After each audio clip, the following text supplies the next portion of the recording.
Well, walking through some of the streets of D.C. in the past couple days, some of the graffiti that was posted on the buildings was quite frankly surprising. Just take a look at some of what we saw.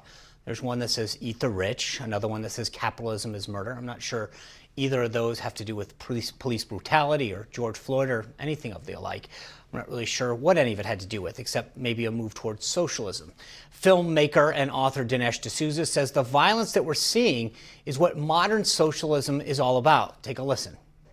The socialists realize we can't exploit the grievance of the working man. Let's exploit racial grievance and ethnic grievance and gender grievance, even the grievance of immigrants and illegals, and deploy that in a new way to defeat ultimately the American dream. Well, we welcome in Dinesh D'Souza, whose new book is The United States of Socialism. Who's behind it, why it's evil, and how to stop it. Dinesh, welcome to the show. Hey, it's nice to be on the show. Thank you for having me. Congrats on the book. You know, those images that I just played obviously have nothing to do with what this all stems from.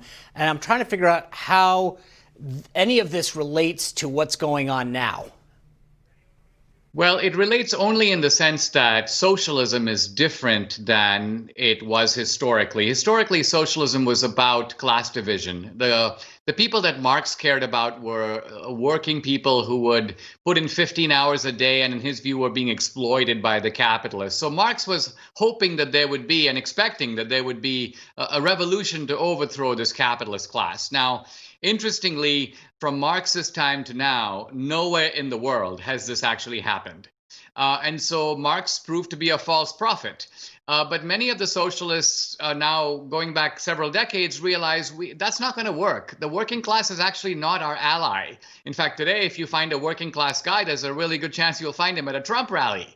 So the idea was, where are we going to find new types of people who can substitute for the working class and cause the kind of social division that Marx expected to produce a revolutionary result? And so what I call identity socialism, it's a marriage between classic socialism and identity politics. That's what the left is. That's their game today. And so when something like the case of injustice occurs, the George Floyd case, they go, wow, this is a political opportunity. Let's jump on this and try to push all kinds of things that have nothing to do with it, that may have to do with restructuring the economy, may have to do with curbing civil rights, may have to do with shutting down political opponents. Let's use the grievance and the emotion around it to do things that we couldn't otherwise do. You know, Dinesh, one of the other things that's interesting is you talk about Marx, and there's so many aspects of history where socialism has failed. Why is that not resonating with young people? Meaning that we look at whether it's Venezuela or other countries that this has been a failed experiment, that we don't learn that lesson. How come young people aren't looking at those areas, recognizing the failures that they are, and pushing away from them here in the United States? Young people rely on their professors and their elders to teach them history. And what their professors say to them is that, well, yeah, you know, you did have some authoritarian forms of socialism, Lenin, Mao, maybe Castro that failed, maybe even Venezuela today. But that's not our model, guys. Our model is Scandinavia.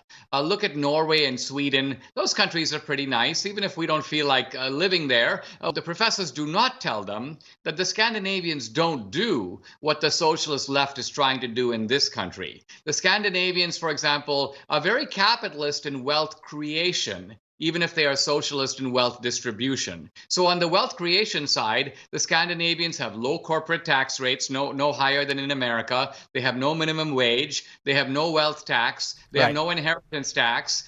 They have fewer regulations on corporations. So in other words, they want to build a successful capitalist economy. And then they do have all these welfare state programs. But here's the key point. The whole society has to pay for them. There's no demonizing the rich. There's no putting the burden just on the millionaires and billionaires. The ordinary middle-class Scandinavian pays 50% of his or her income in taxes. So their idea is not soaking the rich. Let's soak the whole society. That is not the socialism that the left is promising young people. Right, and I think that's for the media. Right, that's obviously the problem there. Well, congratulations on the new book. Thank you for being here, and I hope people realize it and read it and recognize the direction that we're heading in if we don't take action. I appreciate it. All right. Well, thanks, Dinesh. All right. Our next guest was a member of Antifa. He says he realized he was wrong. He quit the group, that same group that the president and others are calling domestic terrorists. He is now a student rights advocate for the Leadership Institute. We welcome in Gabriel Nadales. Gabriel, welcome to the show. Thank you for having me. So one of the things I'm interested in is how does one get recruited to join Antifa? I mean, how does that happen? Well, interestingly enough, there is no such thing as an organization named Antifa. It's more of a movement. So to be recruited into this organization that doesn't exist is kind of impossible. So what you really have to do is be involved in one of the different groups that makes up Antifa. Some of these groups include Students for Justice in Palestine, the Young Democratic Socialists of America, or the Redneck Revolt.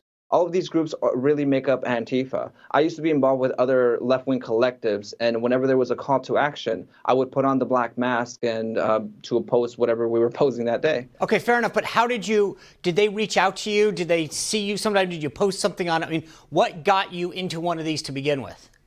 So I was already active with a lot of different collectives, but the first time I met actual Antifa activists was in 2011 when I went to an anti-neo-Nazi rally. I met a lot of people in the black mask, maybe about 10 to 15 of us, and I just got connected with them, and I started going to more and more protests since then.